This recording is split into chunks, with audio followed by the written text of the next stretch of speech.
minute phone call. They're supposed to be opening the beaches back up tomorrow in Galveston. Right now they have them open from 6 to 9, and I just got word that they're going to have them open, that they've been open all day actually. I had a few friends of mine go out and wade this morning. Unfortunately I wasn't able to join them, but they pretty much killed it. But it is like 5 o'clock, and a buddy of mine said, hey, I'm gonna go wade. They still got the beaches open, people are still out here. So I'm in the hustle mode to hurry up and get down there, stay in the speed limit. But wish me luck, fingers crossed. Hopefully I can catch a speck or two out there. Thanks for coming back. Alright, so just got here, just pulled up. Cody landed a nice big one a few minutes ago. He says he's missing a fish about every cast, so we're gonna switch it up.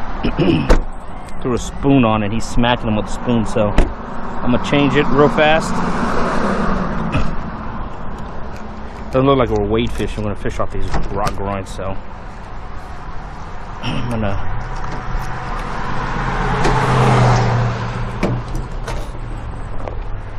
might do a quick switcheroo on a couple stuff.